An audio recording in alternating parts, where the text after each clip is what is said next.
I am live. Hello, how are you? She was a great lawyer. She worked very hard. She worked long hours. She went from one deadline to the next deadline. She worked and got in her billable hours. But yet, this lawyer was distraught, disorganized, depressed, stressed, and anxious. Why?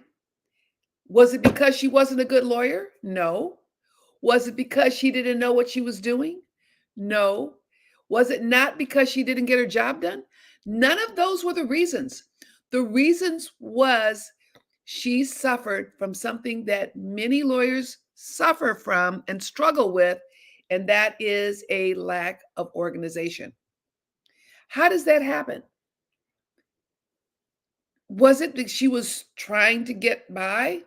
Was it that she was trying to do as little as possible? No. What it was that she was going from deadline to deadline, from stress to stress, from project to project, to doing everything that needed to be done. But as she did, the papers were flying over here, over there, and she couldn't find where her things were. And so therefore, much of her time was spent looking for stuff she couldn't find. So disorganization can derail your goals. It can sabotage your success. It could cause mental, physical, emotional anxiety, stress, and depression. It's a terrible feeling to walk into your office. It's a mess. Papers are everywhere. You have no idea where everything is, where everything goes. And when someone asks you for something, you're over there going through, sifting through stacks of things, trying to find something, or going through your computer looking like, where in the heck did I put it? Because in the haste of the moment, in the rush of the moment, it's just getting the job done without having organization. So when we have that, we become disorganized. Well, what happens? Number one, we can miss deadlines because number one, if you're disorganized, even though you may be busy all day, you may not have in front of you, and I've had a lot of my clients have that problem happen. It's not in front of them, and then they miss a deadline. Missing a deadline can be bad news and it can result in malpractice.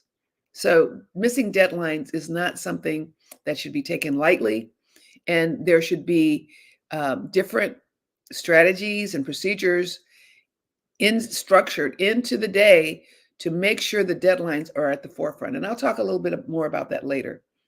So now you're inefficient. You're doing the work. So you're doing the thing. There's desktop things all around you. You're trying to get something done.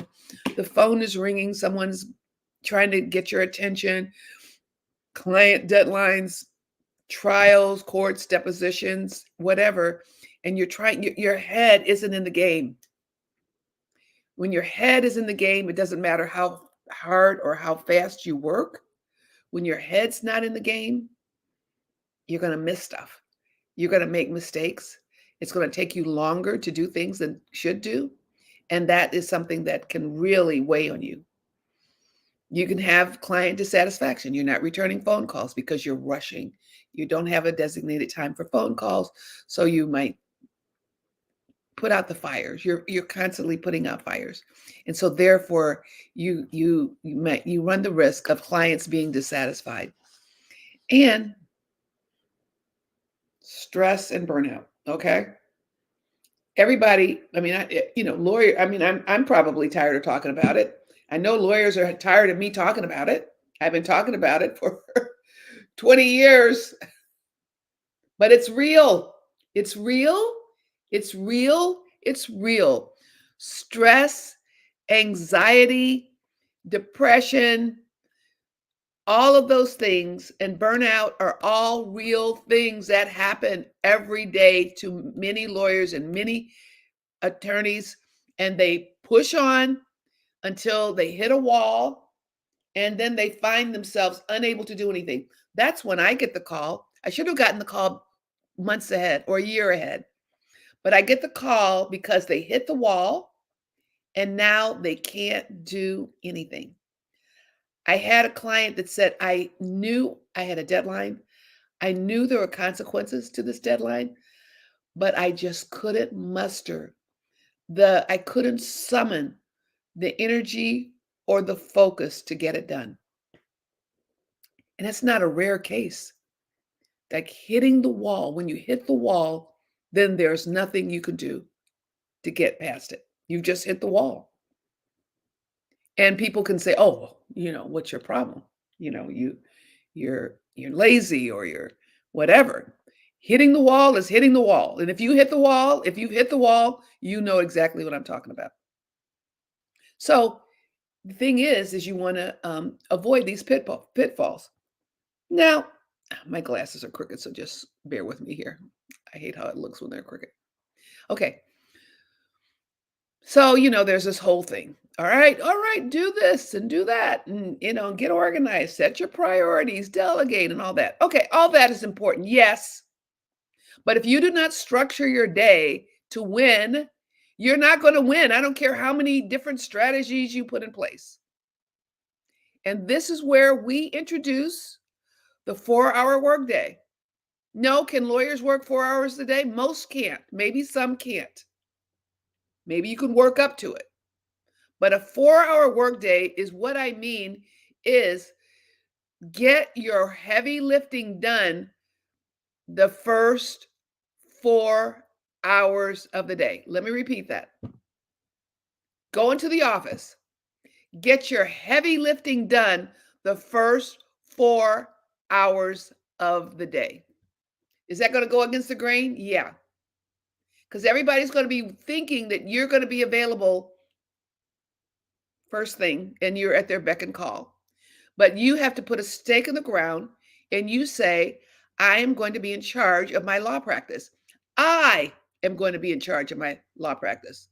Not my secretary or paralegal, not my clients, not, complaints, not the phone, not the email, not social media.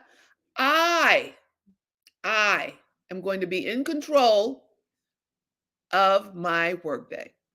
And it's a project. It's not something that you just walk in there, click your heels 3 times like you're in Alice in Wonderland, and all of a sudden you're doing a 4-hour workday. No, it takes discipline. It's like running a marathon. For a lawyer to do the 4-hour workday, it's like doing a marathon. If you've never run, you're not going to go put your running shoes on and go do a marathon. You're not. You're going to have to walk up to the corner first, and then you're going to have to walk around the block first, and then you're going to have to run around the block, and then you're going to go 2 blocks, and you're going to keep running until you increase your endurance and stamina, and then before you know it, you're a marathon runner. If you are a marathon runner in your law practice and you practice the disciplines of the 4-hour workday, let me tell you, your whole life will change. Your whole family life will change. Your health, your mental health will change, but it takes work. So, there are these things, I wrote in the article, get your digital calendar, organize your files, set priorities, delegate tasks, take breaks. I'm going to start with taking the break. Okay, the 4-hour workday includes starting your day earlier than the phone rings. Because what it means is that instead of the tail wagging the dog is going to wag the tail. You're going to be the dog who's going to wag the tail, not all the things that are going on, all the deadlines, all the stresses, all the this and all of that is going to be running you. So now, the 4-hour workday, let me say there is a caveat.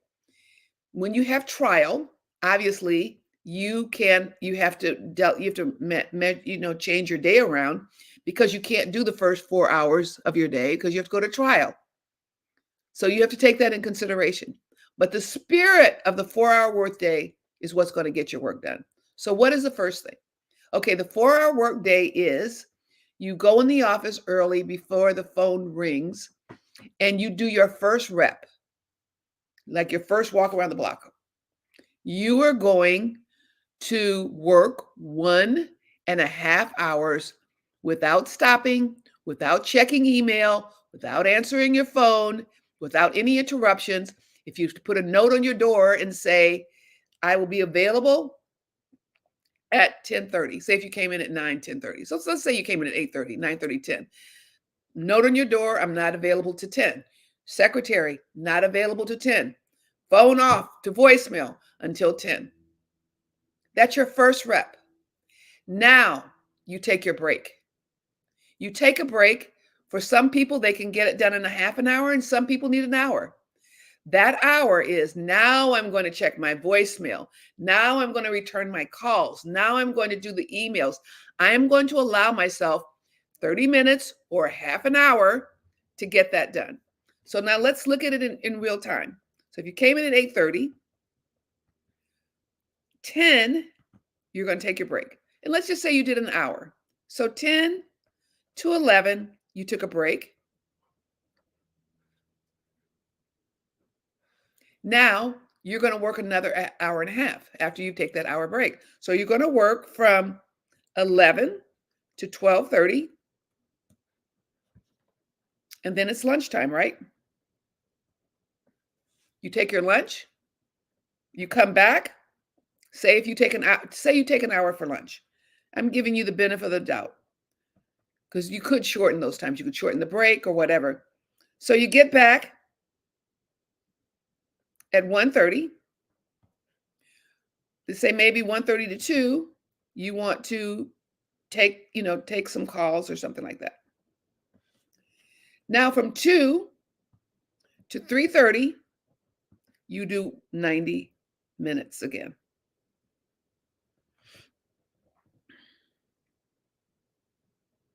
Now that's 3:30. Now, 90 minutes, you've done your first rep, you've done your second rep at 3:30, you take a break to 4, and then 4 to 5:30, you finish your day, and you have done 3 consecutive reps. Now, ideally, how I like my clients to do it is I like them to come in at 8:30 to 10:10. They do the first rep, 30 minutes, 10 to 10:30. Break, 10:30 to 12. Second rep, 12 to 1, lunch. 1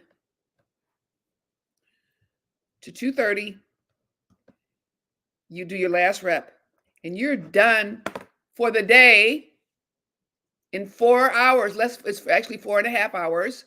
You've done the heavy lifting for your day without interruptions. Now it's 2:30. You've got the rest of the day to do all of the other stuff you need to do, all the phone calls, all the emails, all the meetings, staff meetings, whatever you need to do, client appointments.